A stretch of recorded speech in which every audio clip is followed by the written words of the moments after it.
Are we live? I just got this notification from StreamYard that YouTube might be glitchy-rific this evening for me. And so give me a 5 by 5 if we are here. And if we are, I am so happy that we are here together tonight for the Friday Night Live in the Microzone.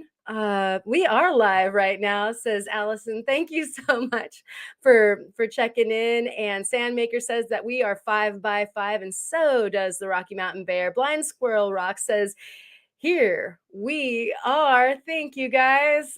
Diane is here. Cindy is here. Chris is here. Oh my goodness, it's a full house. Annie Menard. Menard. Bonsoir. Jenny is here. Spot, that opal guy. John, thank you so much for coming. The Cheryl Soul Adventuress is here today, and so is Melissa. Oh my gosh, we are all here. I'm so happy. Our internet has been super duper up and down today because the Oregon coast actually had like almost an 80-degree day today, which is just off the Richter cool. It was an actual beach day, and everybody and their uncle and cousin were also here enjoying, all hoping that they were having 5G and all the things that put our little internet a little bit to strain. Jeff is here. Good to see you, Jeff. And Lisa, of course, is here. She made it back in time. And Chris, good to see you. I do hope that all y'all get a chance to see the Northern Lights tonight, but I have a surprise for you that was provided by one of y'all in the chat that got to have a preview already of the Northern Lights tonight. Like almost in real time, just slightly delayed. We get to see them thanks to one of our wonderful, fabulous, awesome viewers.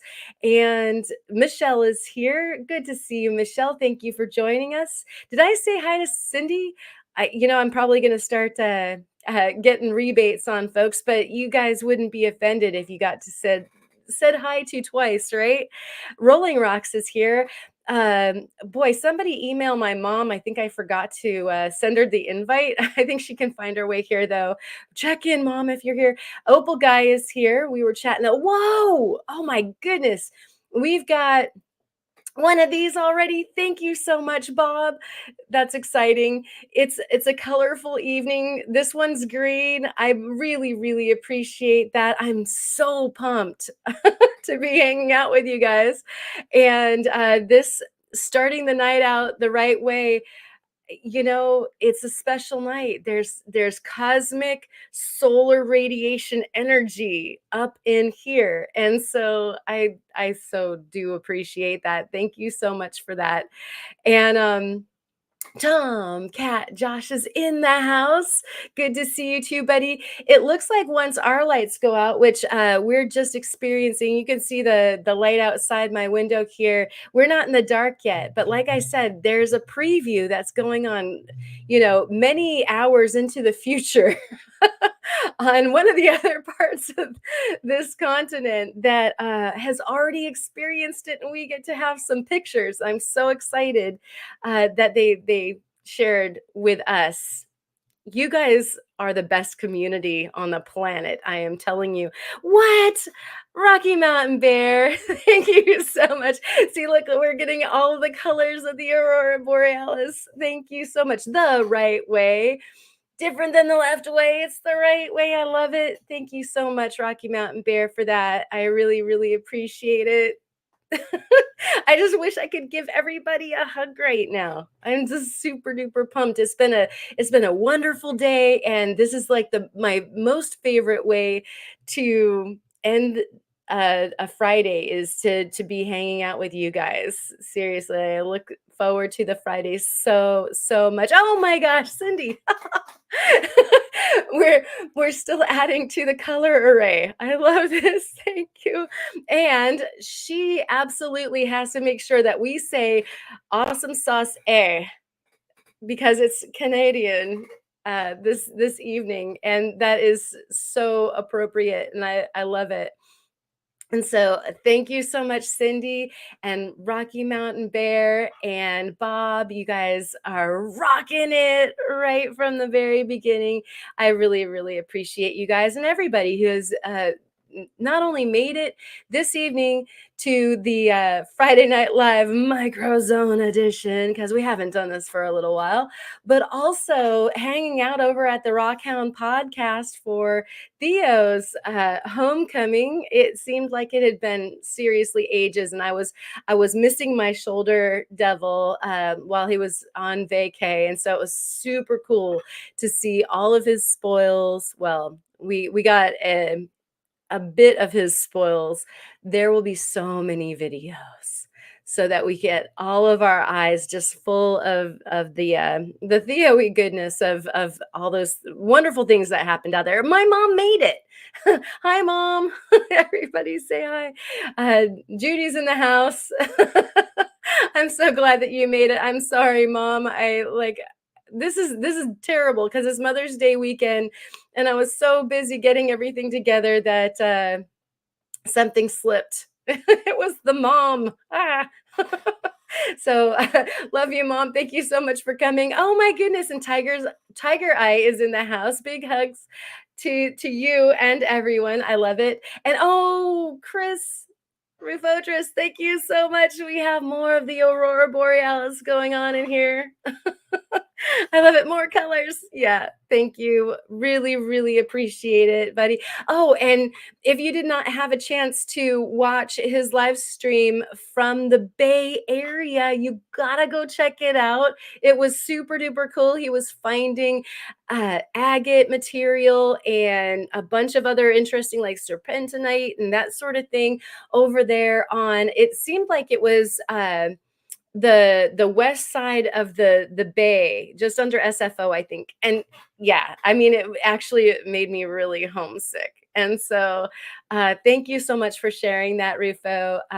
That was super duper fun. And go check that out if you haven't had a chance. And oh my gosh, more color. It's the awesome sauce. It's the originator of the awesome sauce. Melissa, high five. Thank you so much. You are too kind. You guys are so super generous. And you know, it keeps the whole ozone functioning.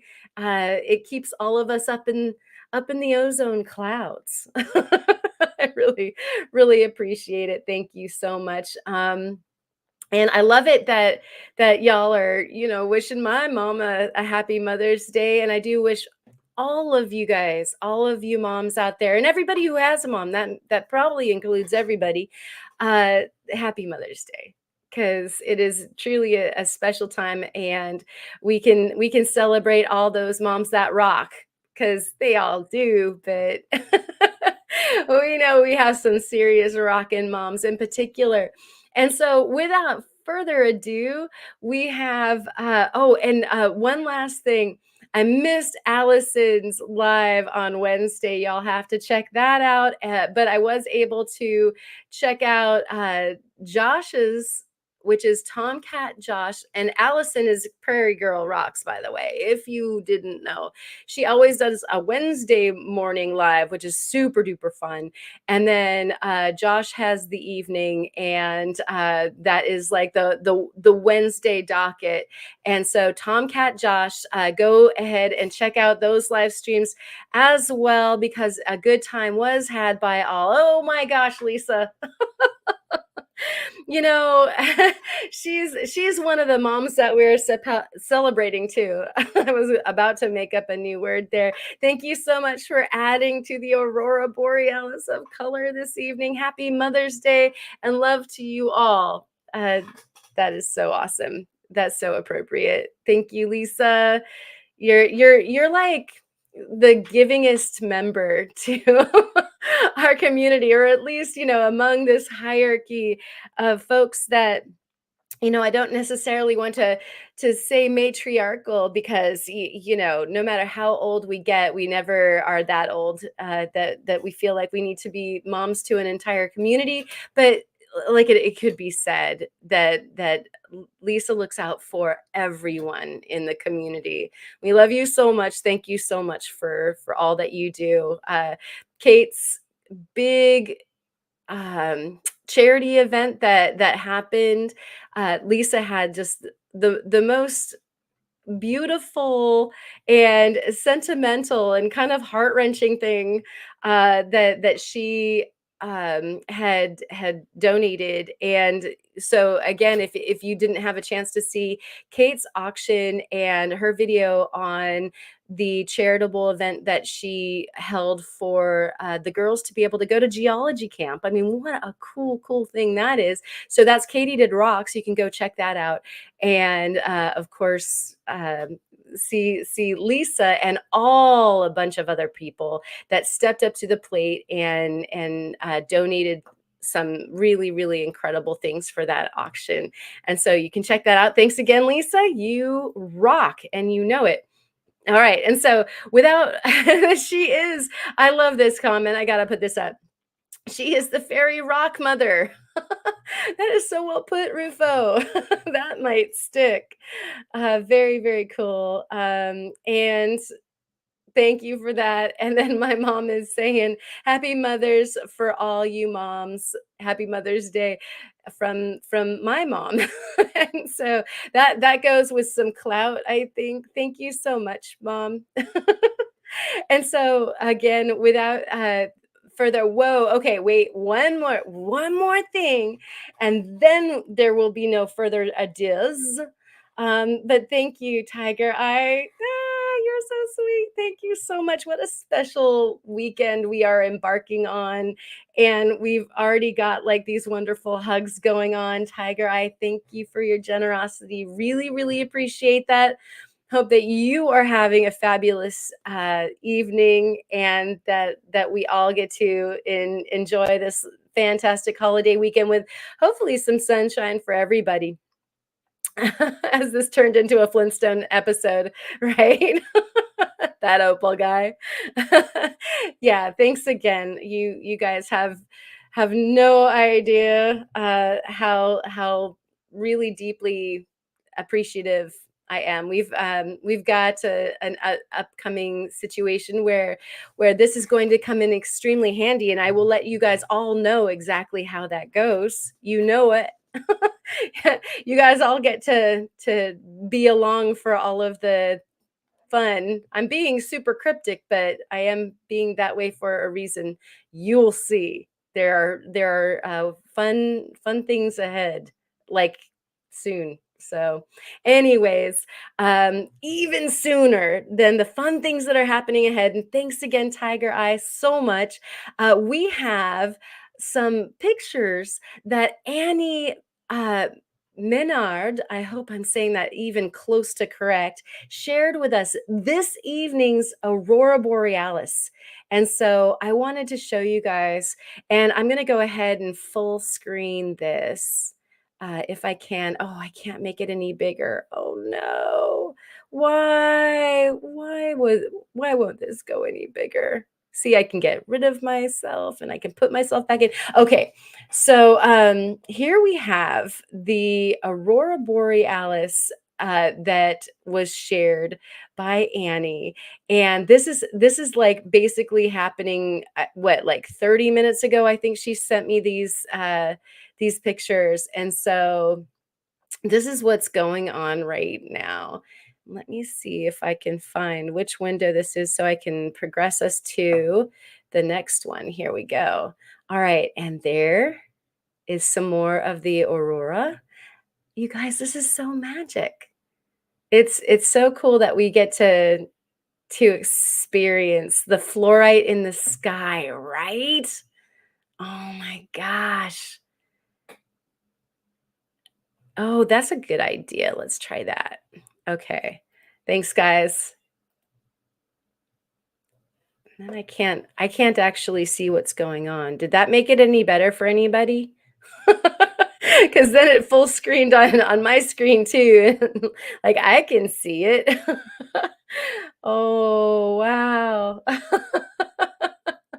So good. So beautiful, says Lisa. Cosmically beautiful, says Randy. Um, this is literally above the ozone, right? Opal guy, we have pressed the ceiling and we've gone above the ozone this evening.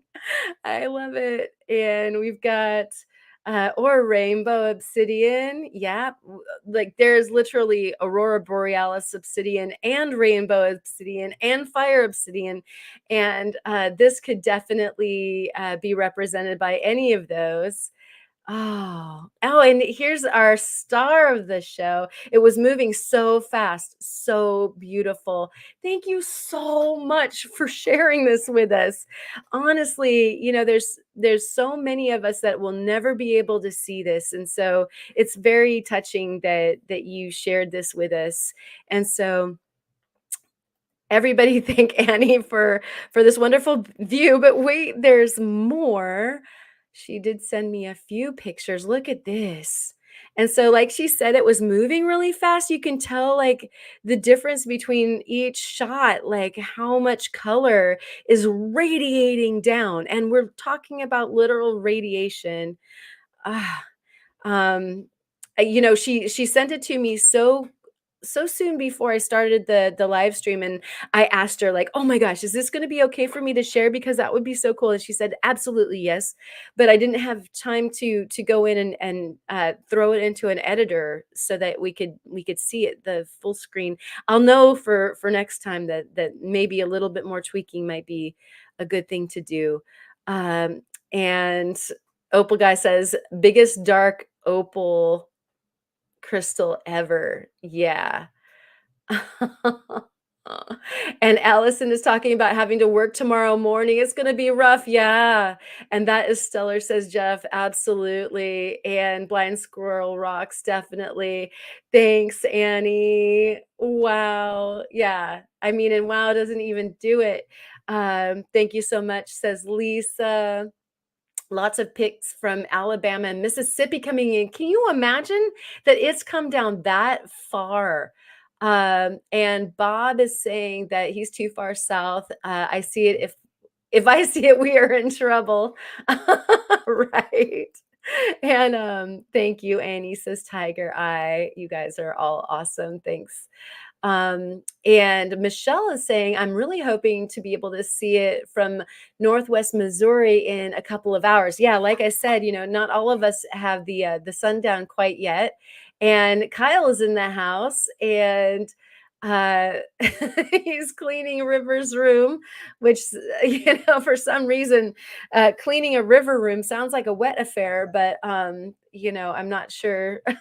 I, I guess not for our dear River, Kyle's daughter. And thank you, Annie.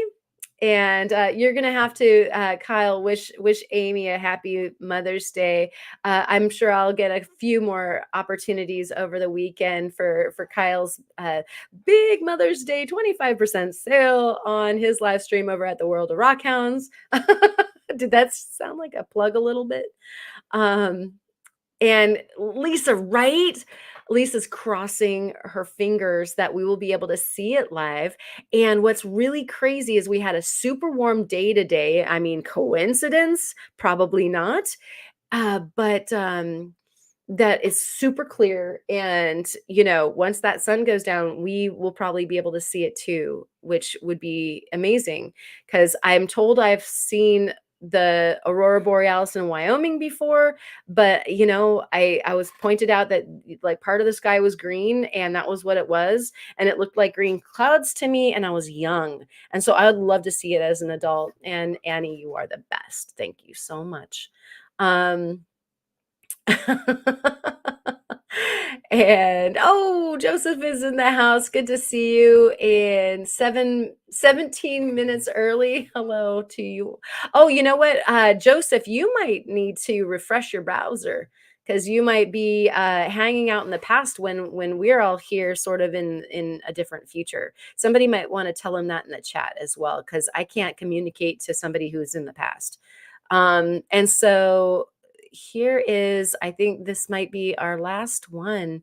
Look at the richness of those colors. I mean, it's like somebody watercolor painted the sky. And if you did try to paint that, then nobody would believe you. You know what I mean? It's like one of those things that you have to see with your eyes. Wow.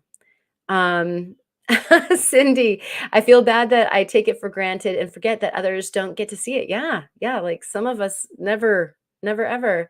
And so, fun fact, let's have a fun fact up here then. Auroral storms can overload the electrical grid and bring them down. Yeah, and so if we get knocked off the air, you'll know why, and then just take a saunter outside and go see if you can see some good stuff.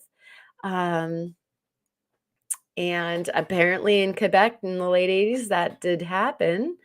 Uh, okay, so Joseph might be here now. Hey, Joseph. And this is the Aurora Borealis as brought to us by Annie, who is in Canada. And so she sent pictures about a half an hour ago or a little more now, I guess, of what she was seeing of the Aurora Borealis to share with all of us. And so we are thanking her for her generosity, bringing us along on this colorful adventure. Um, so Sandmaker is saying, "Thank you for sharing. Here it is: bright stars, shooting stars, and a quarter moon." Oh, I hope that, like, you might be a little south, Sandmaker. So hopefully these are getting you in. Um, and let's see. Yeah, you guys got him up to date. Right on. Thank you, Lisa, for telling him to refresh and sweetness. Okay. And I'm going to check to make sure that this one is the last one. Nope. Look at that. I mean, it is sideways, but imagine that you're on your back and you're in the grass and you are looking up at the sky and this is coming down at you. This is amazing. I'm just so excited. I was so just super thrilled that Annie shared these. Like that I was like, "Oh my gosh, can we share these?" Oh yeah. And so Joseph is asking how about now, and of course thank you to Annie, and yeah, she might be outside checking it out. So we might not know. Um, if she's brought us along, mobile version. The Carrington event was the most intense geomagnetic storm in recorded history, peaking from 1 to 2, or the first to the second in September 1859. During solar cycle 10, it created strong auroral displays that were reported globally. I mean, can you even imagine? That is incredible. Thank you so much, John, for that amount of incredible information. And it caused sparking and even fires in telegraph stations. That's just incredible. Wow. Very, very cool. And Lisa is definitely saying that it does indeed look like rainbow fluorite in the sky. Yeah.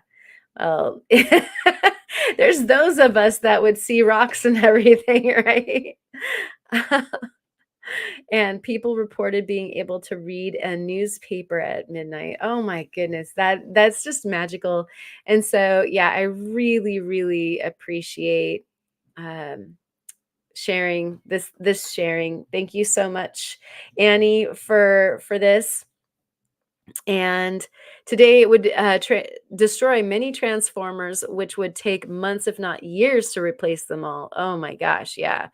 And so I guess this one's supposed to be a pretty strong one, hopefully not that strong.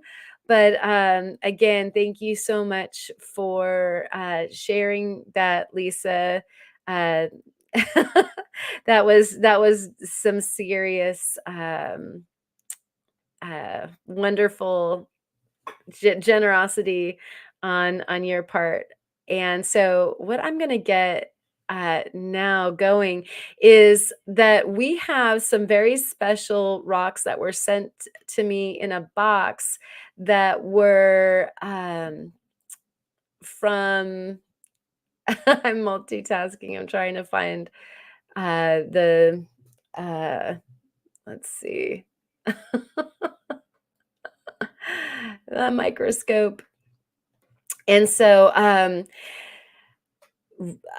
Blind Squirrel Rocks sent us this fantastic box of rocks that, and I should kind of say that they're fossil material rocks that occur on their acreage. And so apparently, they had this incredible alluvial event where a bunch of the river paths that they have on their land resituated material, and some of such was shared with us, and I could not barely wait to share with all of you.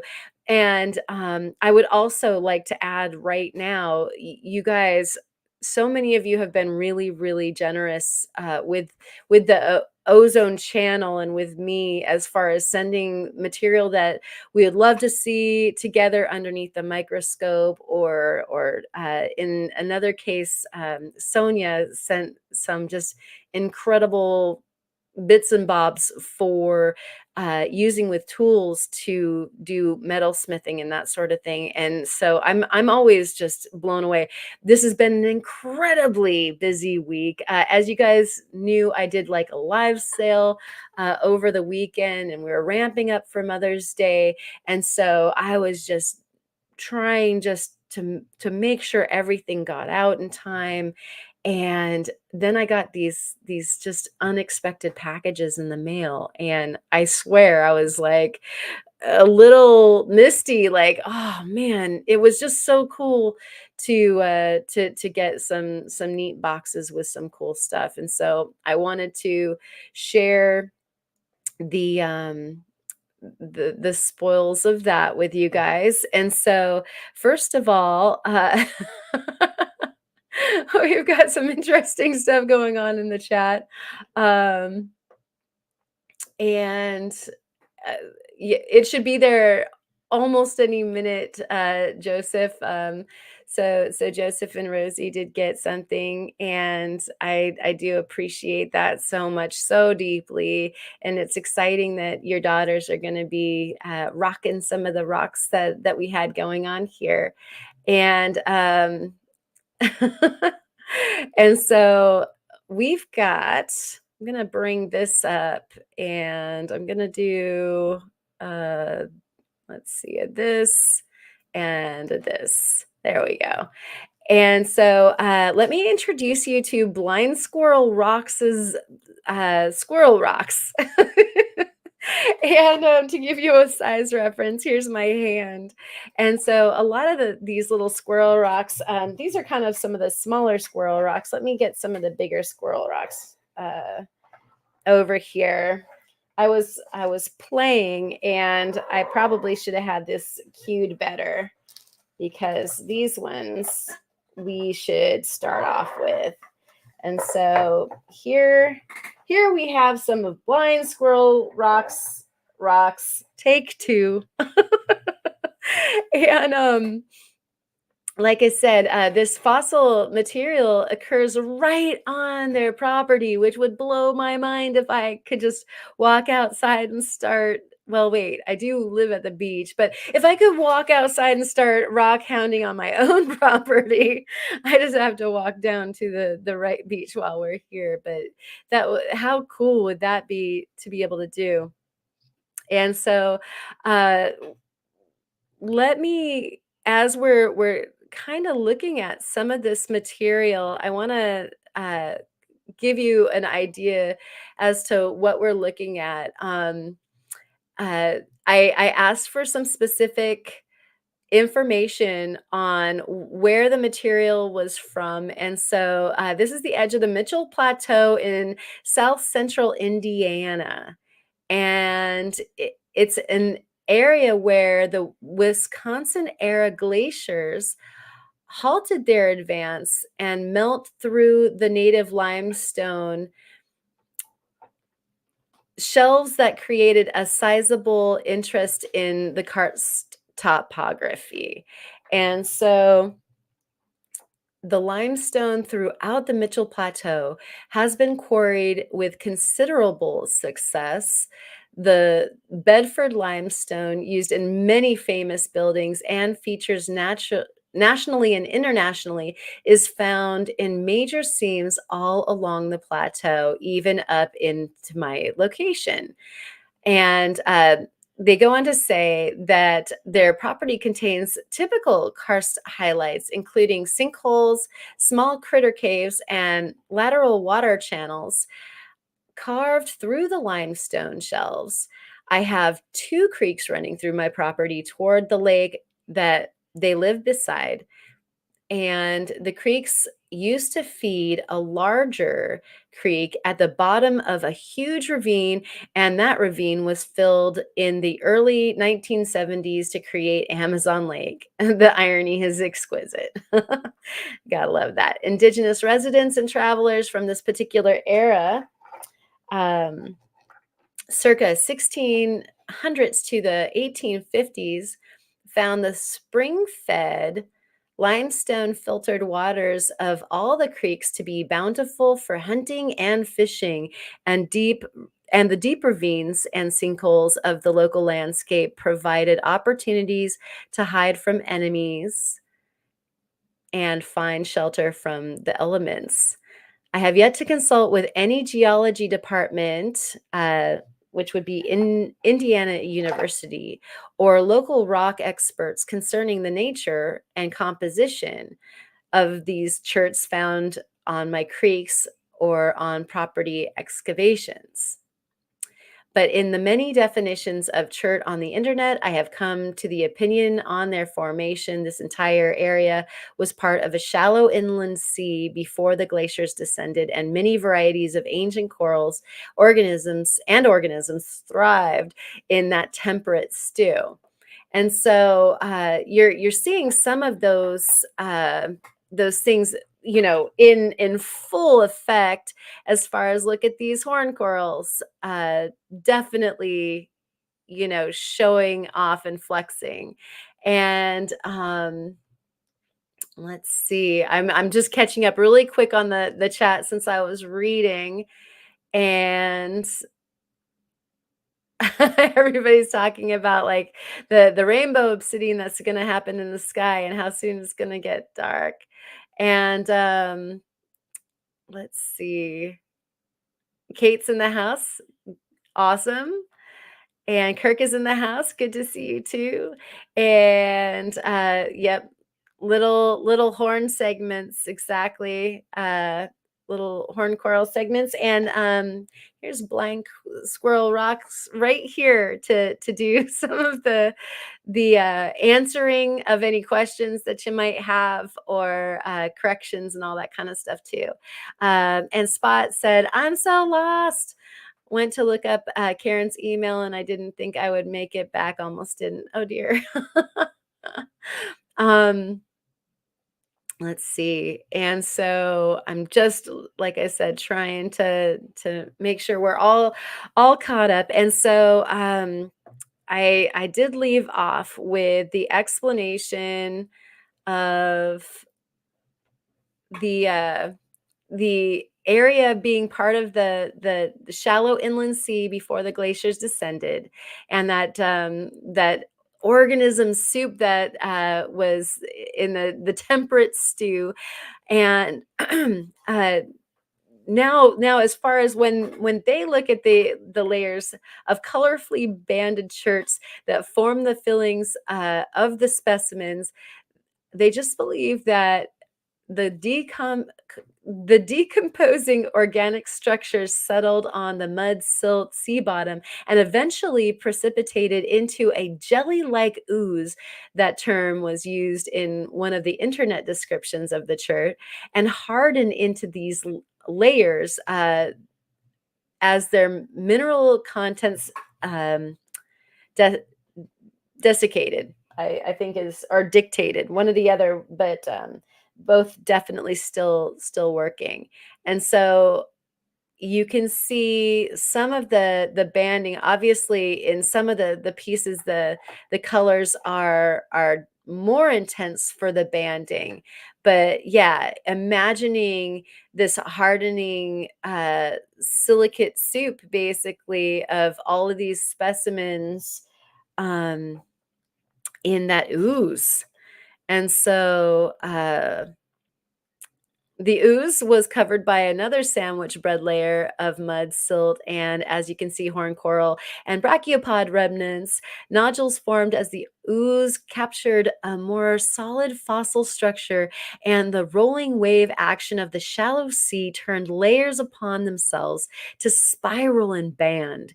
Your bigger roundish nodule has at least 3 exposed brachiopod remnants adorning the outer crust of the darker blue chert core, and that would be this guy right here. And so that is the brachiopod, one of the 3 that we're talking about here. Here's our blue chert core. And what I'm loving about this is you can see the trail of the shell going right around there, and then of course the matrix material filling in the brachiopod. And this is just a wonderful illustration of this. And I know I'm missing something here. Rockin' Willers. Oh, Joseph, thank you so much for that. Really appreciate it. Here we go. More colors for the aurora borealis. You're beautiful. Really, really appreciate that. You guys were so generous to take part in the sale and support the channel that way. And I really, really appreciate the support as well. Fabulous. You're awesome, Joseph and Rosie. Really appreciate that. So amazing. Let me put that up one more time. Yay! You're beautiful. Um, and so thank you so much. You rock too, Joseph. um, and so th- what was really incredible when I started looking at this material, and you guys got to see it in the slideshow, is that there is an immense amount of incredible detail going through these sections. And another thing that Blind Squirrel Rocks was talking about uh, when they were explaining this material, incredible like cleavage planes, if you will, but you don't expect it, I guess, so much from like a chert like material, or what this this layered mud ooze that has been desiccated turns out to be. But apparently none of these pieces that we're about to look at ever saw a saw. And so these clean edges and what seem to be very, very geometric shapes are all natural. How neat is that? And so, for one thing, I was just in awe at that bit of, tidbit of information. Look at the top of that one. So super cool topography, and we're seeing, a brachiopod and some neat stuff going on there. I wonder what that little guy is. And so we'll take a look at the topography of these pieces, but again, these cross sections are riddled with things that makes Karen so happy. And what I mean by that is we have microorganisms by the death plate full. And so the smaller shells and the foramens and the foraminifera, if you will, are just loaded. And so the more you look into these pieces, the more that you see. We'll see some tonight, but I can't wait to slice some of these and make some thin slices so that we can look at them under the other microscope, and get them backlit and be able to see some of these cellular organizations, like we would be looking at some of the thin sections for the uh, the tree, like the petwood identification and that sort of thing. I think that we're going to get really far. So Michelle, these were collected in Indiana. I don't know if he's already had a chance to answer that question, but yeah, this is all fossil material off of Blind Squirrel Rocks um, property. And so again, just amazing. So yeah, here we go. Thank you so much for that. You got on it. Oh, and here's Sonia. Good to see you. Thank you for coming, Sonia. You did get a mention a little bit earlier. Thanks again for your incredible box. I am already having super fun with the bits and baubles that you included with that. Your generosity is so appreciated. And so, yes, and Joseph, it's so true. Jeff definitely has a lot of beautiful specimens. That rock, very, very much. We got to feature them over here, and then of course, if you contact uh, J&V Rock Hounding is the channel, and Jeff and Vicky are the masterminds behind the channel. And if you're interested in seeing some of their stuff, I know he's very generous with the material that he is able to collect. So thanks for mentioning that, Joseph, and always happy to do a shout like that there. All right. And so what we have is these guys here, and then we also have some of the smaller material, and I just noticed that there was a fair variety. And so we're going to pull up our microscope and fire it up, and I think we probably should start with just a nice we're going to look down the throat of this horn coral. If you haven't seen that kind of texture underneath a microscope before, it's pretty neat to see what nature's details do with those incredible things. And so John has an interesting thing here. I wonder, as an experiment, if we had a similar Carrington event, if fluorescent tubes would light up unattached to a ballast. Yeah, right? It's like those lights that you can turn on with the energy of your hand. I love that. And so here we go. I didn't want to put it out there if that wasn't happening still. So I'm so glad that you did. If anyone wants some of those death plates that we did feature, I don't know, maybe a month or two ago here on the Friday Night Live Microzone, and of course in many of Jeff's J and V Rock Hounding's videos, just let them know. All you have to do is pay the shipping, and they will send you a box. And so amazing. That's amazing sauce. Right there. Yeah, super duper giving people. And I love this right here. J&V, Tomcat Josh, and some are so giving, and some others, I love them. I love that in them. They cool peoples, and you are so true. And Jeff is saying, oh, I have collected more and have a bunch. LOL. Well, I think that's so cool when people are able to get material and they are just abundantly willing to share it instead of kind of, wanting to hoard it away, which, could be tempting to do for some folks. And so really, really appreciate that you share the way that you do, for sure. And so let's get this bit of glorious blurriness here, and at least we can see that there's something going on here. Maybe. Maybe not. Okay, here, there, everywhere. I forgot I had it like way zoomed in. Sorry about the bright lights, everybody. Oh, there we go. And it corrected for us. And so you can see we've got the horn coral here in the vise. And one of the things that I just always am mystified by is, the beautiful cellular symmetry in nature. And this is a wonderful uh, illustration of that.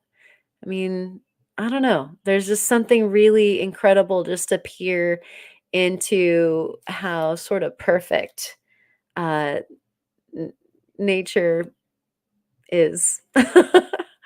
And so I love this radiating flower of a horn coral. And as we get closer, what I think is interesting is that the parts remain symmetrical for their sort of crystalline property.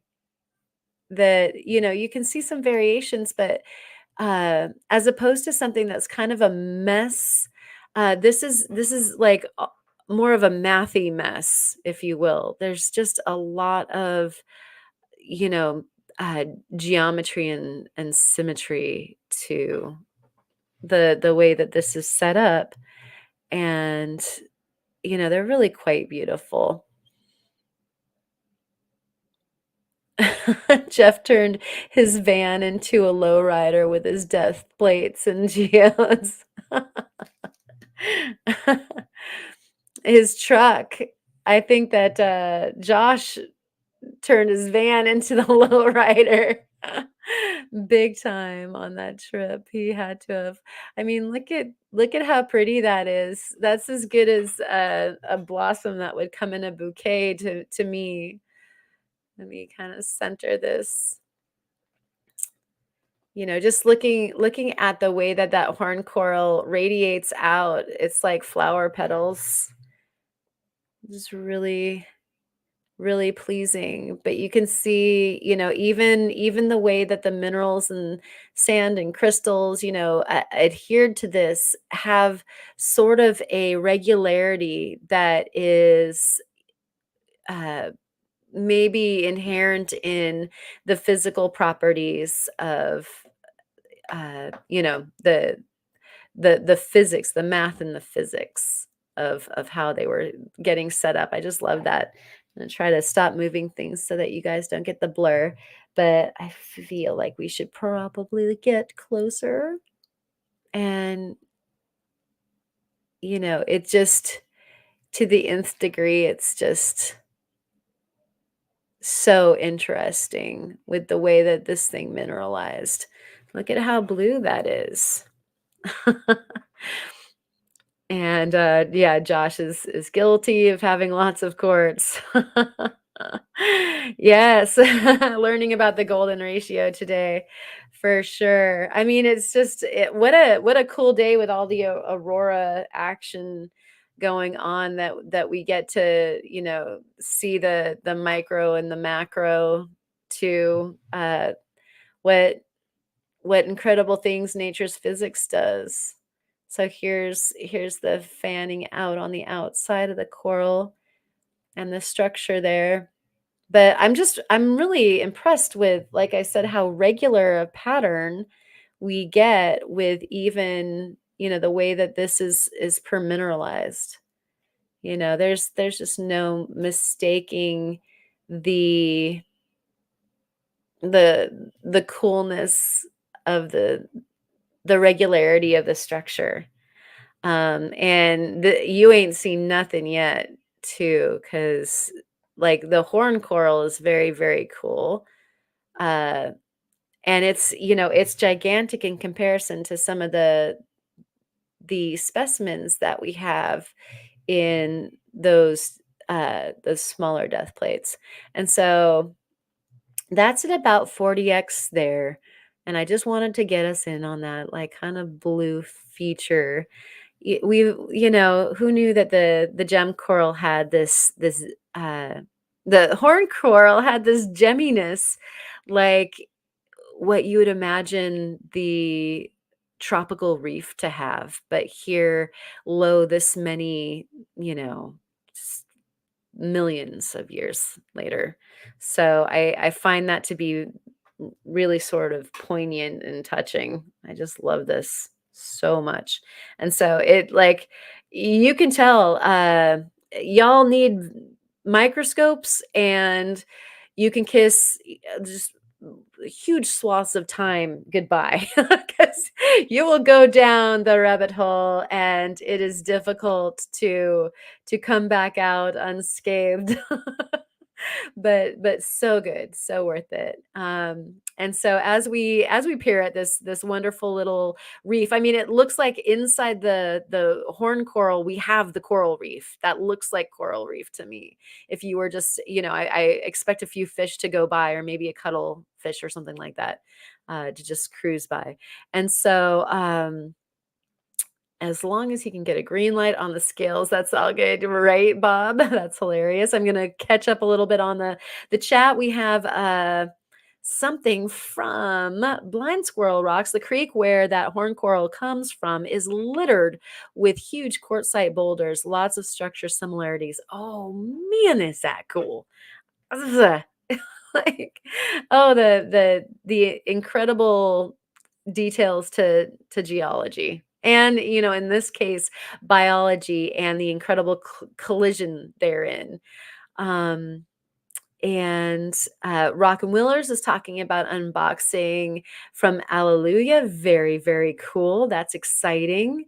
Alleluia does great work. Was doing a fun live earlier as I was getting set up for this and the podcast, kind of hanging out. Really, really cool to see folks doing creation in so many different ways. I just think that's cool. Our local blackhorn coral, Great Basin Adventures is here. Good to see you. Thank you so much for coming. Our local blackhorn coral polish up and shine really nice. See, okay, so here's one of the things that I'm having trouble with, and if Randy's still in the room, probably can help me out with the guidance. Should I cut some of this? Should I polish some of this? Especially these plates that came along that we'll have a look at in a second. Just so amazing. I can't wait actually to cut and polish some. And I know I'm going to be doing some thin sections. So I guess I'm being a little facetious, but thank you, Great Basin Adventures. I think that polishing some up would be really neat to do. If you polish, it will make some nice slabs. Okay, good to know, Sonia. She's on board with that. The black and red horn coral here in Utah is super gemmy. Very cool, Rocky. Oh, man. I love this. And, I'll admit there's not a whole lot about this that I know, having more the fossil side of my knowledge be on the coast.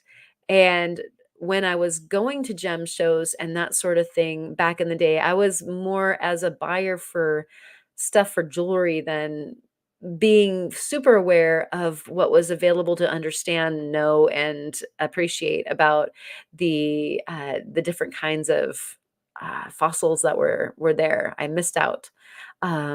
And Cynthia is saying that looks pyretized, and I like, this is the first time that I've thrown it under the microscope. Cynthia, I just had a look at a lot of this with my jeweler's loop, but I was so busy this week I didn't have a chance to do a preview. I literally saved this for you guys. We all get to experience the microscope all at the same time. This is great. Um, and a lot of people use it in jewelry. Very, very cool. Cut, cut, cut, says Randy. I knew I could count on you. I will be. And Sonia agrees. Cut, cut, cut. And so yeah, it's gonna happen. And Michelle is saying, I don't have an actual microscope, but I have glasses that have different strengths and could get lost in the death plates for the rest of my life. True. And it's really easy to get a jeweler's loop or something like that will get you in pretty close. And so you don't need the whole microscope a lot of the times, guys. Um, and yeah, we're definitely talking about Utah being like such a cool place, and I'm gonna share this from Blind Squirrel Rocks as I also bring this down so that I can change it for you guys and not blind you. And so, Sonia, some of the limestone matrix horn corals that I find farther south are agatized and would cut very nicely and polish well for jewelry. I'm interested in that. That sounds super duper awesome. But I was just even thinking a lot of this material here could do the same thing. This piece that I'm loading right now, I know I'm going to take some slices of, and I feel like it's probably going to not only be really interesting to do maybe some thin sections for, but also to treat us to maybe some gemminess, and you guys will see why here in a second. Gonna bring, first of all, let's go way back out, and yeah, that's the Blind Squirrel Rocks part of it is me blinding you guys each time we come out. And so let me do an auto on this. There we go. And this is my background, this particular piece. And it really caught my eye very quickly, because as we look at this, and we're probably only at, like, we're at jeweler's loop length, like maybe 15, I think. Maybe even less, 10. As far as magnification, look at that, you guys. I mean, if you're into micro fossils, this is like paradise up in there. Look at all those little shapes and what is a debris field of biology. Literally what they call a death plate, of course. But look at how gravid that is. It's saturated with all of these different things. It just blew my mind. And you're welcome, Joseph. I love sharing. It's so cool when everybody gets to share. It's fabulous. Um, and so Cynthia has a great suggestion. Not only can you use a jeweler's loop, but using the zoom on your phone can get you in pretty deep also. Oftentimes, if I do not have my loop with me, I'll use the zoom on my phone and it gets me way closer than my eyeballs can see. That's for sure. And so that is a wonderful piece of advice. Thank you, Cynthia, for that. And let's see.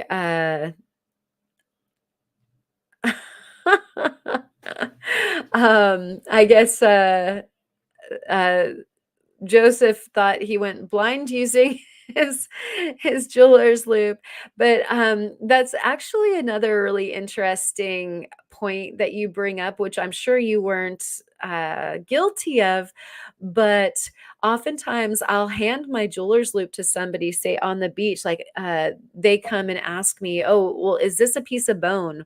Or I'm showing them something, and I'm like, "Oh yeah, yeah, you have to check this out, check this out," and I'll hand them the jeweler's loop, and they don't know that they have to be right up on. I mean, your nose is practically touching the specimen in order for a jeweler's loop to work. Otherwise, uh, yeah, you're gonna. It's too much magnification for you to be able to use at a very long working distance, and so usually it's maybe an inch to a couple of inches for your jeweler's loop, just depending on how much magnification you have on your jeweler's loop. And so oftentimes I'm like, you need to bring that rock closer, closer, closer." They're thinking I'm playing a trick on them, because they're like taking this beach rock and putting it like literally on their nose or in their face. And so nope. We mean it. You gotta get in there pretty close. And Rufo is saying somebody shared the lights from Southern Alabama on the Discord, and that is really cool. And so I'm glad that people are seeing them. Our sky isn't quite dark enough yet, but I do understand if people need to go and check that stuff out because it's amazing. And how many times in life do you get these opportunities? So you got to grab them. And so we're getting a little bit closer. And what I'm going to do is I'm going to sidle us up close enough so that we can make out what some of these shapes are, and then we'll take a tour around so that we can look at them. Since we're going to be so close, we'll be missing out on some of them. But one of the things that I thought was really really interesting about this material was that when I looked at some of the specimens, that some of the agatization or the permineralization actually like did fortification around some of these organisms.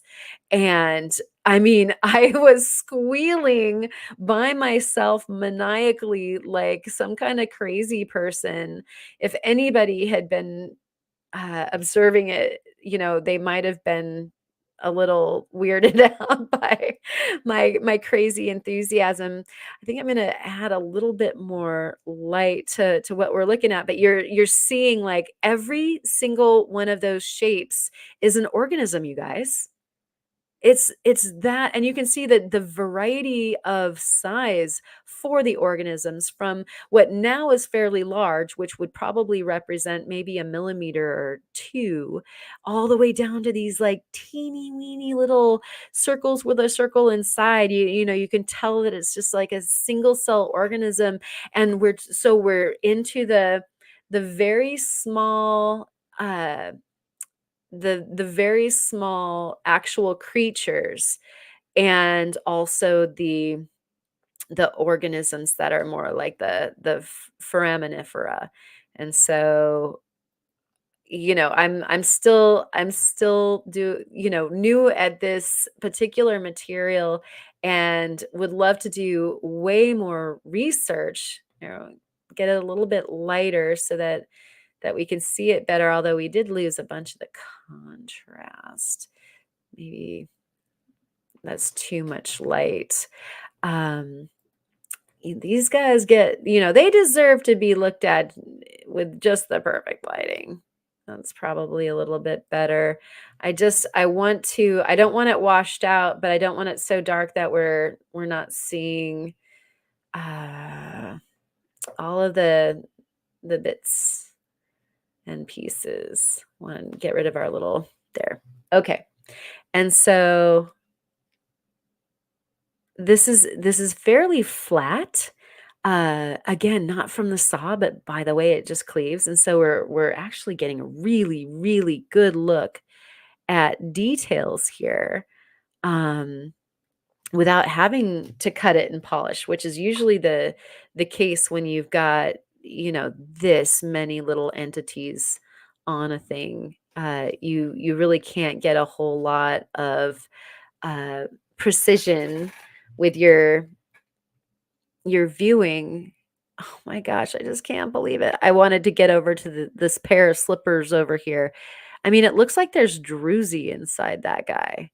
It looks like there's sparkles of crystals that grew in the void of whatever creature that was.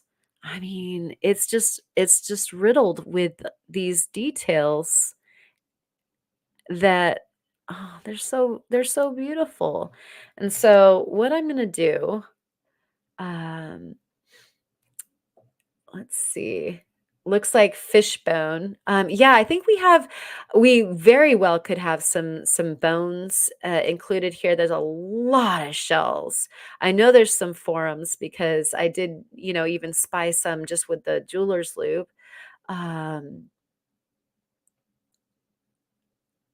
and I'm sorry, I'm just trying to okay, cool. Bob, I've definitely found fishbone in some of these pieces. Oh, that's so cool. And so, Cynthia, this is a nice piece to cut and cab, or yeah, exactly. And yes, guarded logic, yes. petrified organisms. You got it. That's what we're looking at. And so what I figured, yeah, they're clogs, right, Rocky? Like slippers or clogs. I mean, I guess clods is more appropriate because they're harder.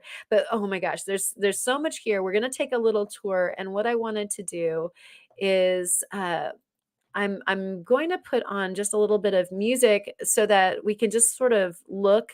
And if you guys want me to stop or try to get closer in a certain area, we can get closer. I would like you to just put it in the chat, and I'll try to keep an eye on that. But I thought it would be really cool for us to sort of enjoy this. And so um also, the feedback that I need is if the music is so loud that it makes me sound like a robot or it's too much. And so, if you guys would just help me out with those details, I would really appreciate it. And so, I'm going to get it started and then I'll have to turn it down. And we'll do that one.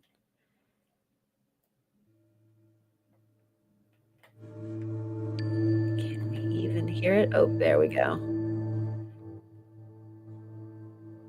Just a little bit in the background. And so you guys let me know if that's too loud still, and we'll continue.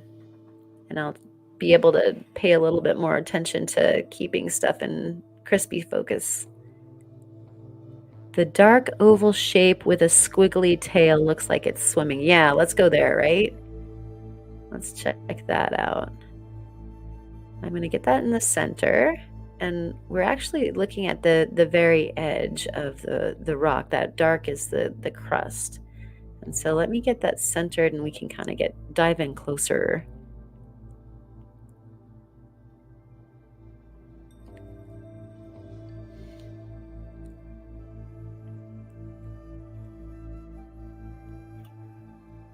And we'll probably need to, as we get closer, add some more light. And Joseph just said ceviche, and that's going to make me salivate. I love ceviche. So good.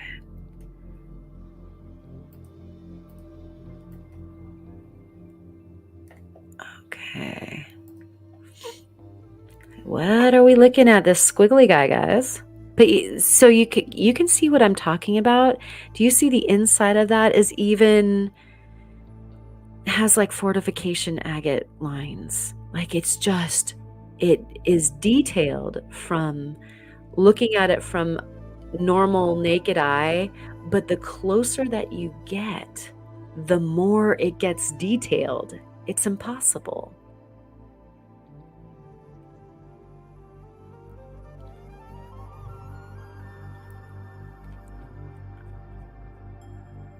A sperm. All right, let's get closer then.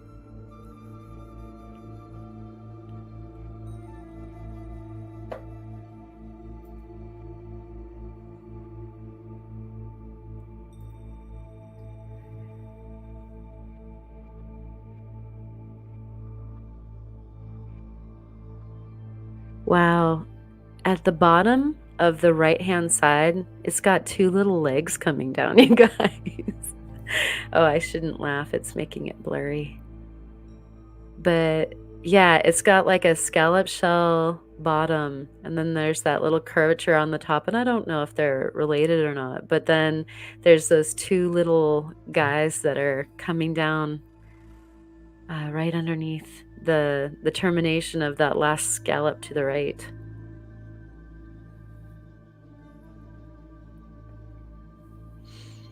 Joseph sees a wave. And Sonia wants to see the dagger. Yeah, we're going to definitely look at that. Robert Smith, you didn't play for the cure, did you? Can diseases like the plague come back to life, like, say, a dead body is dug up from the Dark Ages? That's a good question.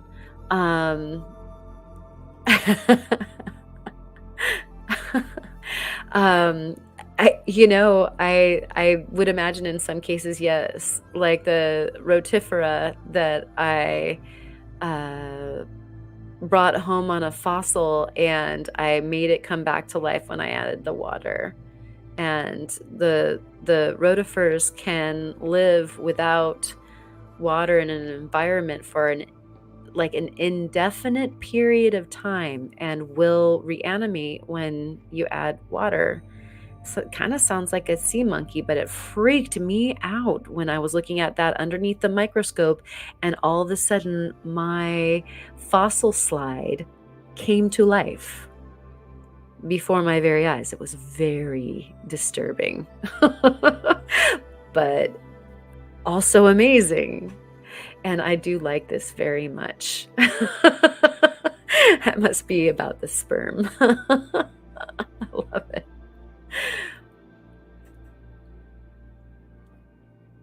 Is that an itty bitty shell? Well, because it's got that scallop shape, I wouldn't say that that's a bad guess. We're going to get closer before we go to the dagger. I guess that is that's 40 right there. And I'm kind of doing a sweep. I'd like to draw your attention though, like just above our little guy, our little sperm or scallop shell. Look at the blue material and look at the laciness. I don't know if you can see the detail as well as I can, but there is like this really intense laciness to that blue material that looks like it's actually coming out of the end of the oblong spear, like smoke or something, like that's a rocket, and we have like this white and blue swirly, neat, kind of crazy lace-ish stuff. But that's what this reminds me of. Like you get closer and closer and it gets more and more like crazy lace. So possibly an itty bitty shell, Rocky. Is that a diatom on the right? Very possibly. It could be. What do you think, Sandmaker? And what do you think, like a water bear? Exactly, Spot. Yeah, Melissa, you do want to see that. It's in one of my videos, actually. I did share the rotifer once I pulled myself together, because I seriously didn't know what was going on. And then I had to look it up, and it's like, oh, okay, that's what it is. And there it is. I do have the fossil still. So in theory, I could possibly reanimate as well, which wouldn't that be a hoot to do for one of our lives? Maybe I'll have to put that on the docket. You guys, is the we're in a break in between the songs, but let me know if that music is up too high, so I don't want to be all garbledy. The ink coming out of a quill. Yeah, Great Basin Adventures. I like that.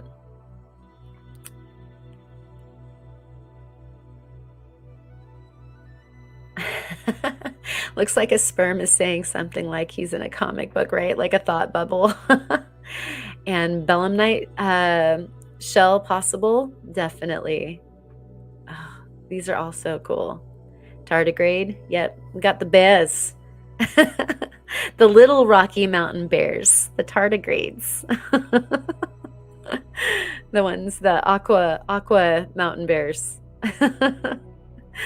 And before we go on, we'll take the NIH says we concluded that pneumonic plague can be yeah, I said that right. It can be transmitted by intensive handling of corpse or carcass, presumably through the inhalation of rotting carcass. Yeah. Ugh. So thank you for that, John. We don't want to mess around with that. And we did come to the conclusion that rocks do speak, Joseph. It's so true, right? That is so cool. Listen to the rocks. Okay.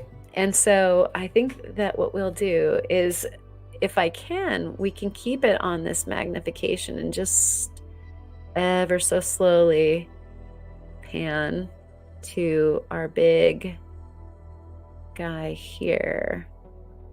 You can see a little bit more of that kind of scallop. This is so finely detailed. Look at all of those little guys swimming underneath that. And this definitely has like a core to it. And some texture, like some cellular texture is going on. And so these are the things that I think are going to be really interesting when I get a chance to slice some of this material. We will take, not quite thin slices. They'll probably be more along the lines of like a 2mm slice, or maybe even thinner than that. But we'll put them underneath the other microscope, and we start the other microscope at about 45, but then we go to 100 and 250 rapidly. It's not a zoom. And so plus we have 45 to 95 on this one, I believe.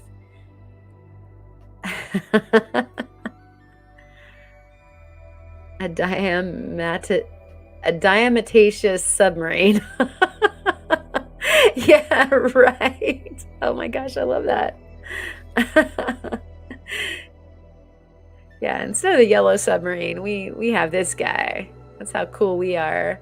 But I mean, if you look at the contrasting, like the little circles that are just riddled all over the place, and they take on different forms. Some of them are white, some of them are gray, some of them are beige looking, some of them are dark, some of them are blue, some of them are red. There's all those little circles, and they're filled with different things. It's just so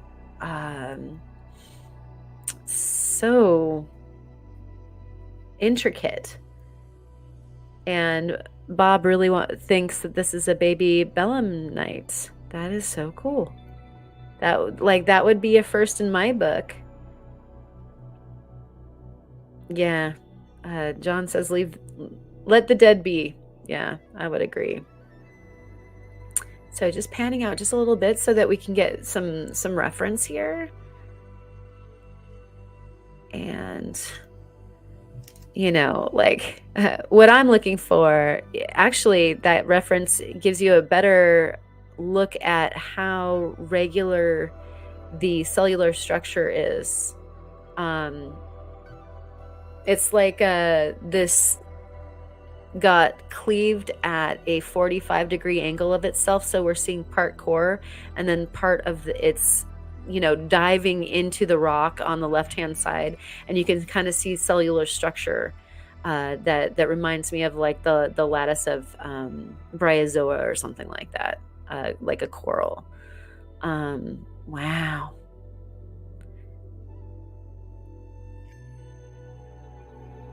So squiggly doctor's signature below the submarine. Yep.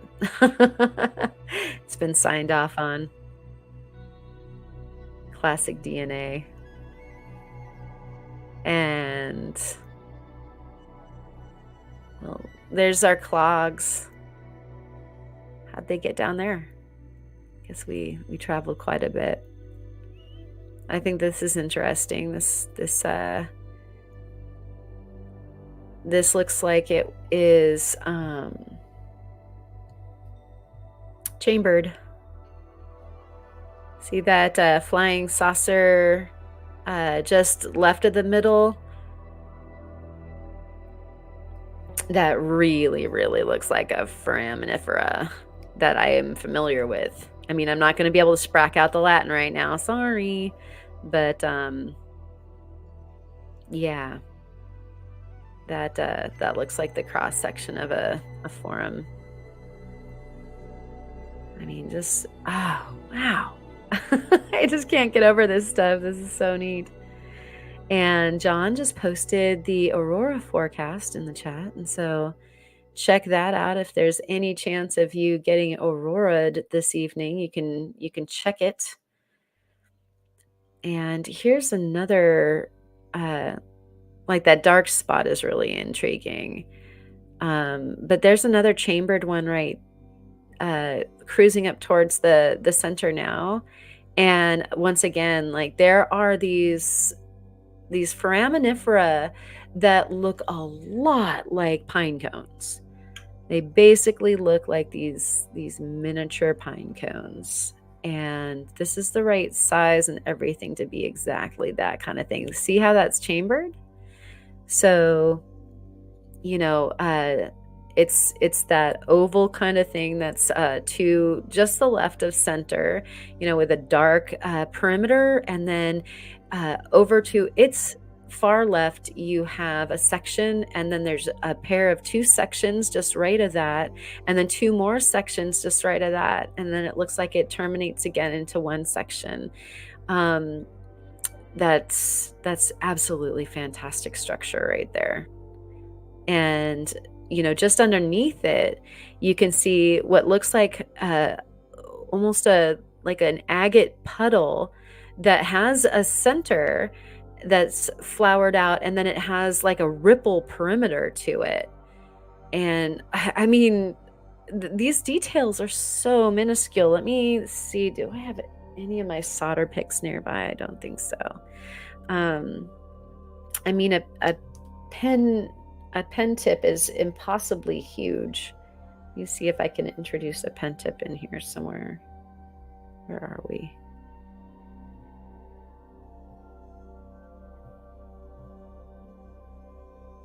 There's a pen tip. This is a ballpoint pen tip. So that's these are really, really, really little and so dear. And that's how fancy this rock is you could get closer and there would be even more detail to the formation of all this like Deathplate action. And what's also really interesting, as far as maybe what Blind Squirrel Rocks can share with us, is that it's fairly hard. I was not able to really get an assessment of the hardness, but as soon as I start working it, I'll have a good feeling of that. There's something that looks like it could be bone, like a lot.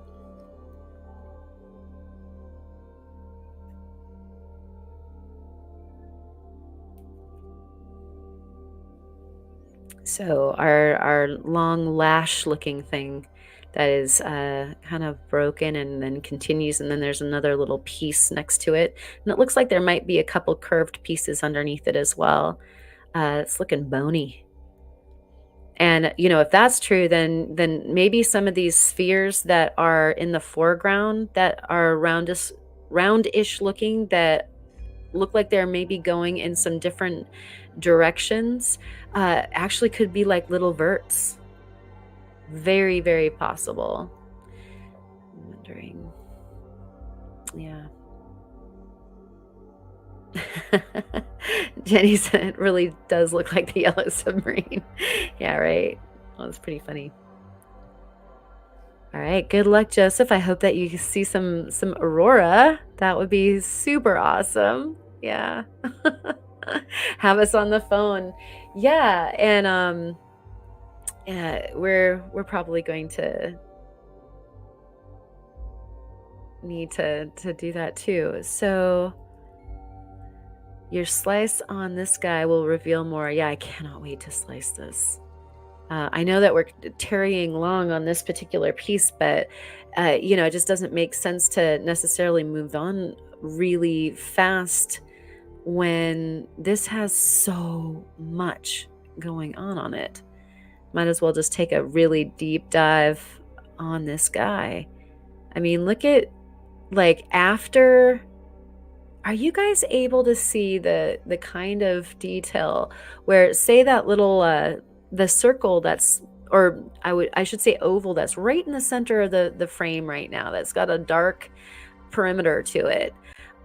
You can see like little white and gray squiggles inside, like it's almost its DNA or something, like definitely a cellular situation. But I mean, it, or maybe that's the way that the silicate soup's set up. I just don't know, but it's so detailed. Like, yeah, it's gonna be, hey Papa, Papa's in the house. Um, it's gonna be just really neat to check it out. And then there's a segmented guy that is now towards the center, and I'm wondering if that's the outside of one of those pine cones that we saw the inside of, because that's kind of what they look like. So they almost look like a kind of blend between a articulated worm and a pine cone from the outside.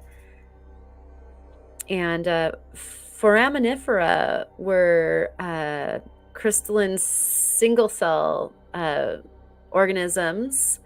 And they're aqueous, and they can vary from very small, like sub-millimeter, to being a few millimeters. And so there's a really wide range. Like that's just so much stuff right there.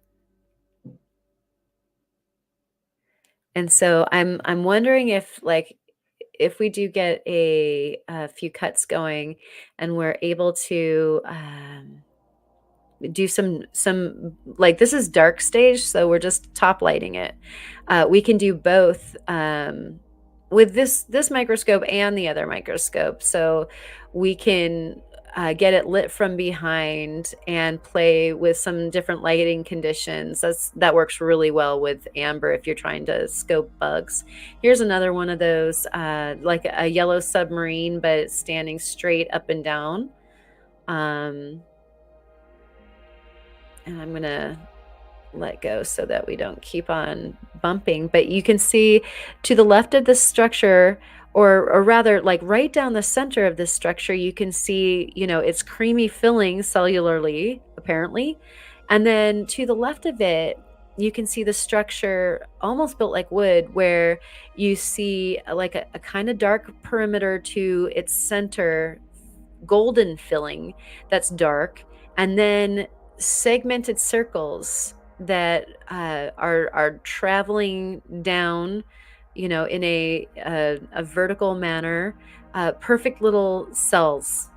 And then to the outside of that, another perimeter that also looks like it's got like a cellular articulation. That's just great.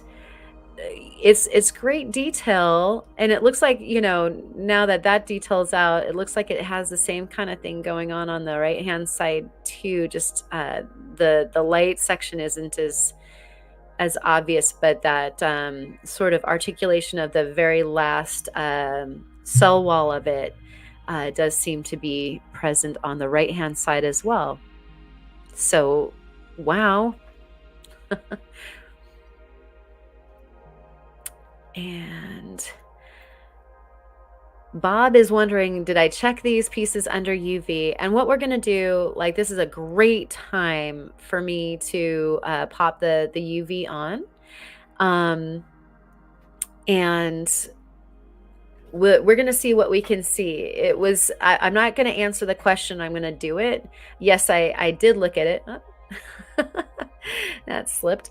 So let me grab it, and I'm going to kill the lights, and we'll see what happens.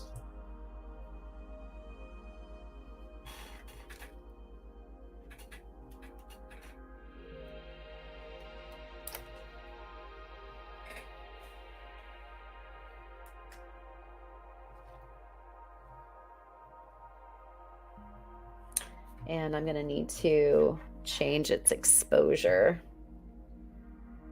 Nothing is going to happen if that is the case. Nope.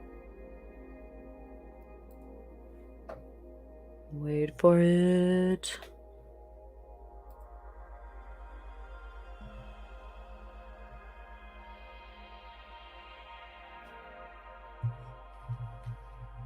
It's interesting. It all went out of focus because of that.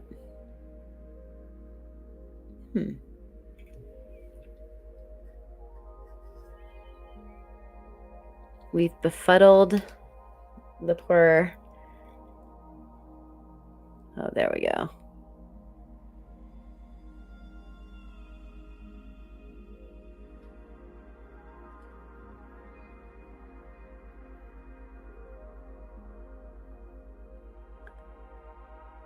So it's got variation, but it's subtle, as you can see. But it is definitely bringing out the visual texture of all of the, those little variations that were a little bit harder to see in the other lighting. So I like this, just even if it's as a filter.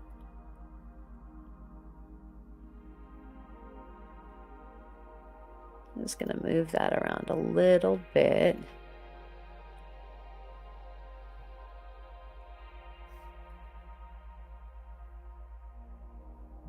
It's interesting. Some of just from what I can see above it, that some of the areas are a bit hotter than others.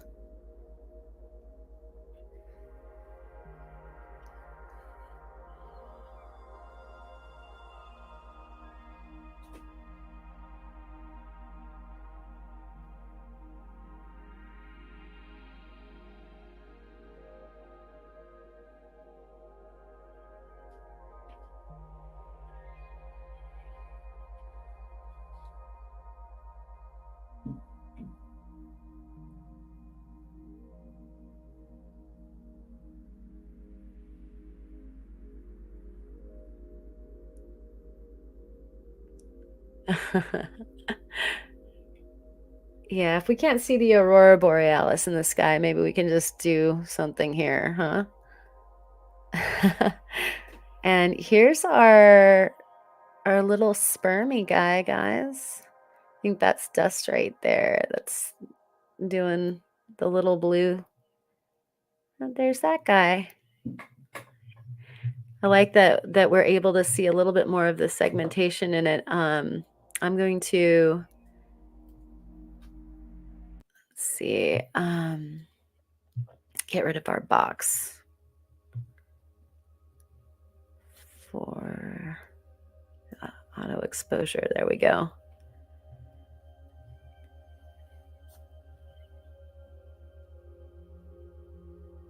Yeah, that's like, it looks like it's, at least the arch on the left-hand side looks articulated, like a long,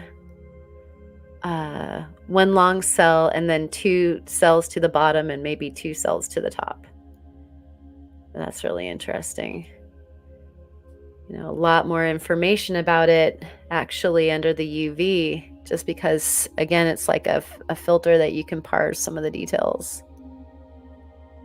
So that should answer your question on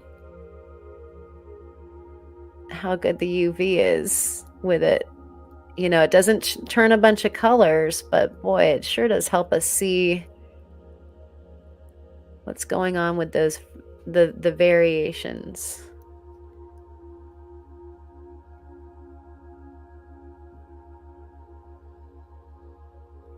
There's just so much in this. It's gonna be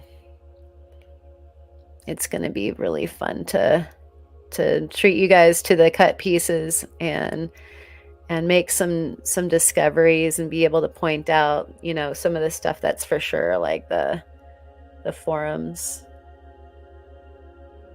Right now it's just nebulous bunch of bodies and some bones, I think, and that sort of thing.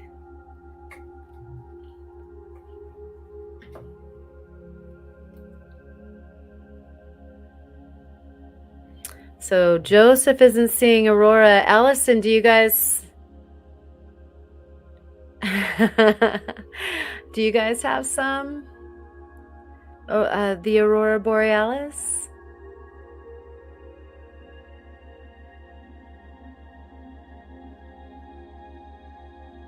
Racy remains.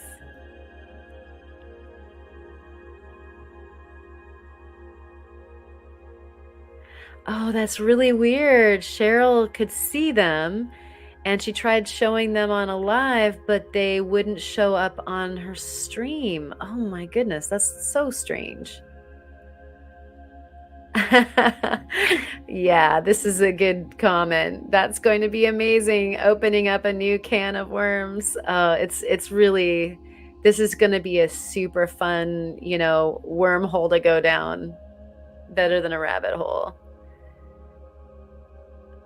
And nothing there yet for that opal guy. I kind of like that we have like an Aurora update bulletin here on the live stream. I love it. Check Messenger. Which one? Dun, dun, dun.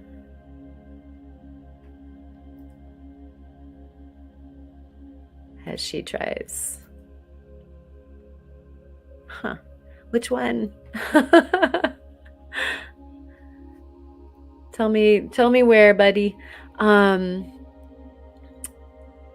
Yeah, I definitely hope that you don't have the same issue. And so, Allison, are you having the Aurora Borealis right now?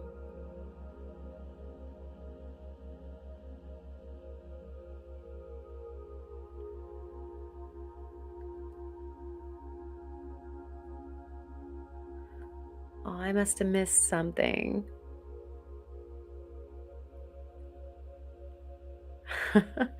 All right. And so I think what I'm going to do is everybody close your eyes and we'll turn this back on and I'll get that back to normal. She said, but is it? And look at that. Oh my gosh, look at that little guy up in the corner. We'll see that really quick because we have to look at how fancy all those fortification lines are. I mean, that's proper fortification lines there, but look at this little guy. Right in the middle of the box, or to the left middle of the box. Pardon me.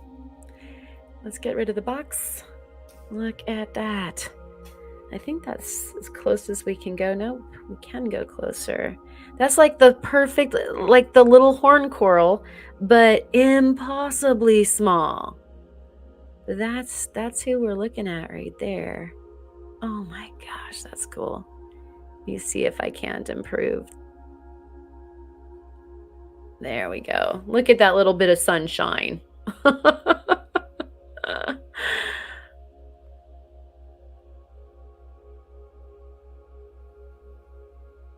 Yeah, you know what, John? There's a bit of lag between what you're seeing and the chat posts. It's only supposed to be like seconds to about 10 seconds on StreamYard, but I know that our internet has been super bad because there's a lot of people in town, so it could be a lot longer. I'm so sorry for the lag time. And Sonia, this material is from it's Blind Squirrel Rocks, and it's from Indiana, I guess sort of near the Bloomington area, if that helps. Oh, there we go. Perfect. And Cindy doesn't have a lag, so maybe your lags will vary, maybe because of the solar mass ejection. It could have something to do with that, and so everybody bear with everybody. And oh, it's a donut baby. Save the horn coral baby. Yeah, that's so cool. I just love it. And so boy, I'm gonna be blowing that up and wanting to take a closer look at that. But because there these possibilities of people seeing the Aurora Borealis and also treating some of us to some liveness from it. I think, oh, there's a message. Oh, and there's, wow. Where are those from, Jeff? Oh, and there's ones from Allison too. My gosh, that is fantastic. All right, so let me see how can I do this? Let me see if I can share that. Is it okay for me to share that, Jeff? And then we'll share that with everybody, and how cool. And then we can go and see if we can see them ourselves. And so let me see if I can do the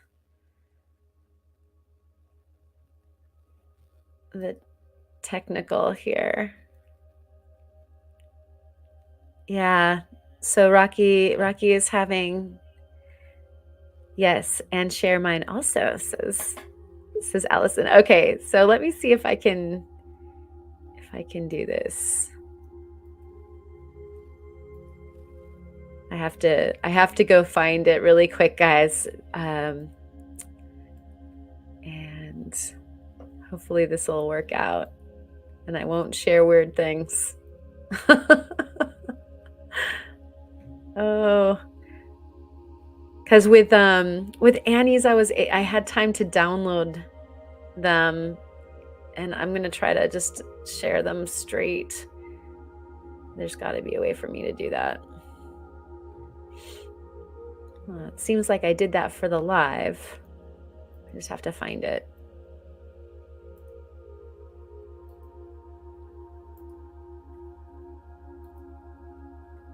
Can you guys see it? Do we have it happening? And then, so these are the ones from Jeff. Good Lord. Oh, that's beautiful. And I can't see the chat right now because it decided to take up my entire screen, which I don't mind, but I just can't see you guys. But what a beautiful eyeful this is. And so perhaps Jeff can put in this, wow, look at that. Put in the stream who these came from and where they are in the world. Oh, that's spectacular. Wow. So we've been, back millions of years with those fossil organisms that were minutely small. And then we have the biggest bit of, solar energy then that like just blankets the entire planet. Like you couldn't have macro and micro in a better scope. Ah, that red. It's like, that's a good opal. Wow, that's intense. Well, whoever was taking these pictures, the camera did it some justice. That looks like maybe a street light or something. Just color. You gotta love that. That would make Rothko proud.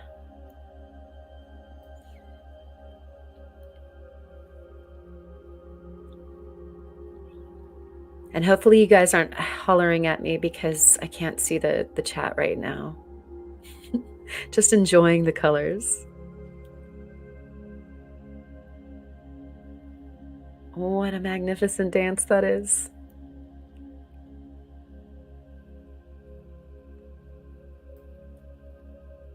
Look at that green. That's impossible. What an incredible glow.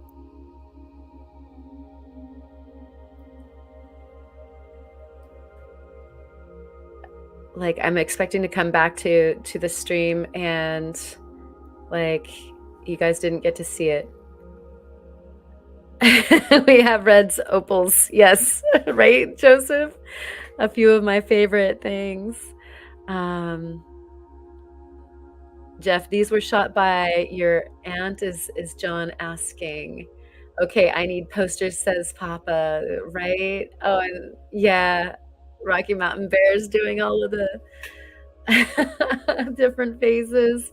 Oh, that's so cool. Thank you so much for sharing those with us, Jeff, and thank your aunt as well. And what I can do, Allison, is let me see if I can't go fetch yours. And we'll do the same thing. Excuse my nose, guys. So, oh, I did. Yep, there it is.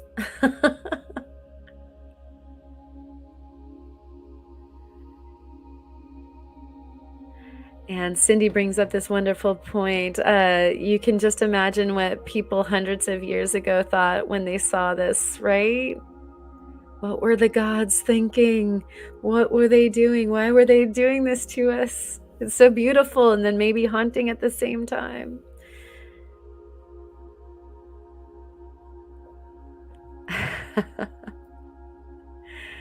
And I'm going to pull that back up for myself so that I can. That's just incredible. So graceful. Look at that. Incredible wave. It's like a burst.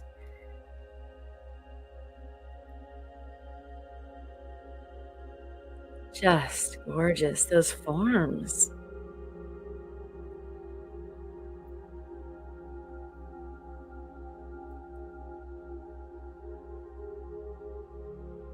Wow.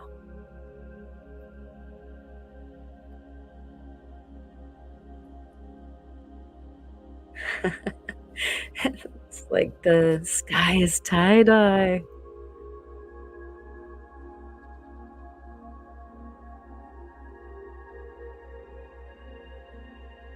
Ooh, that's like angelic.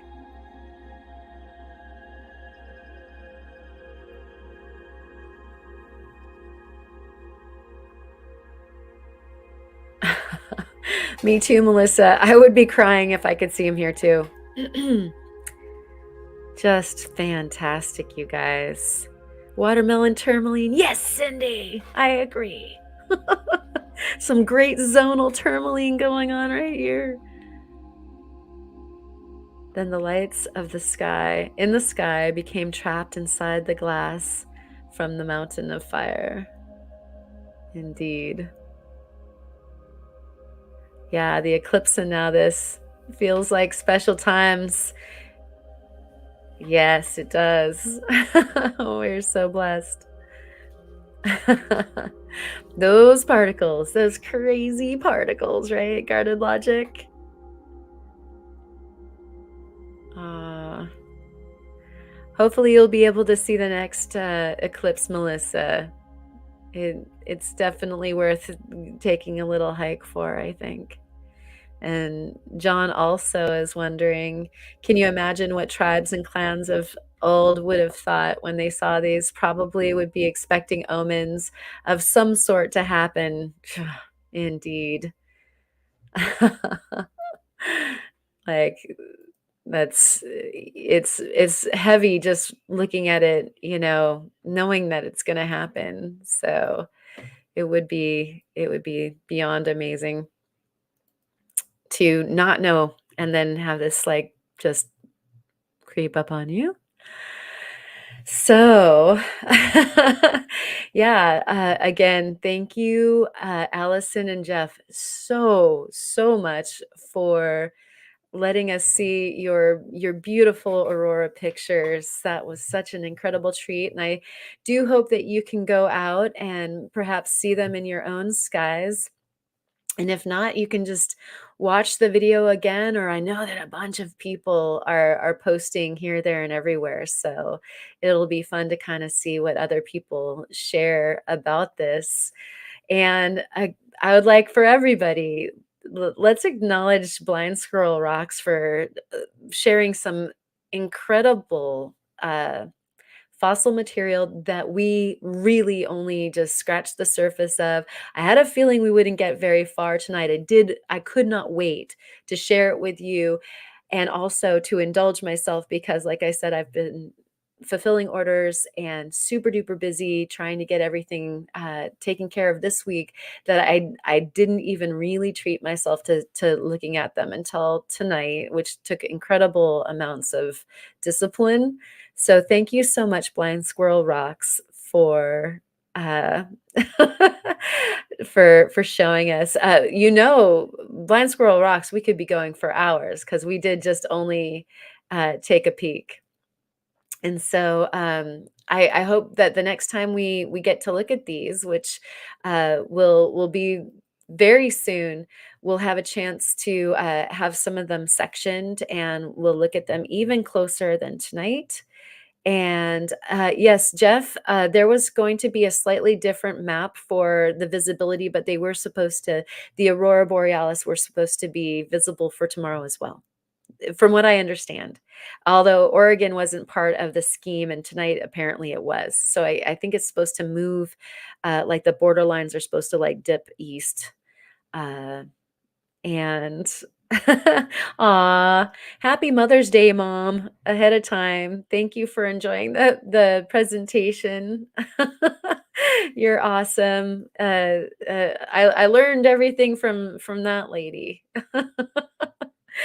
um, yeah, and thank you all for joining us tonight and hanging out and enjoying the fossils and the great chat and tangents and being over there for Theo's sharing. You guys all rock and you know it. So, as John said earlier, make sure to honor your mom this weekend. We do know that there's going to be some awesome live streams and videos dropping. Of course, Theo will have a video drop, and I know Ontario Rockhound was planning on having a video drop, and I'm wondering if Jeff has something coming up, and Rufo as well, for the weekend. Anybody who has some stuff coming up, go ahead and pop it into the chat. Would love to know about it. Of course, Kyle is coming back for his usual all weekend long live streams of sales. And so I know he's going to be treating us all to 25% off for the Mother's Day weekend. So I'm sure all of us are going to be doing some damage over there. I'd like to thank you guys, all of you, for supporting the channel. And of course, all of you guys that added some colors to the aurora tonight. I am deeply, deeply thankful, as you guys know. And the camera's picking them up for Opal Guy, but they can barely see them. Okay, so cool. I'll check another person on the box. Thanks, Blind Squirrel Rocks and Sonia, for the boxes this week, and thanks y'all, all y'all that have sent me boxes. I so appreciate that as well. So yep, I'll see you guys all at Kyle's tomorrow and all through the weekend. Have a safe and wonderful Mother's Day weekend, and I hope that you get out there and do some rocking as well. And of course, I have a little something something to send you guys off with. And so I love you all. Thanks again for hanging out, and we'll see you next time. Cheers. And cheers.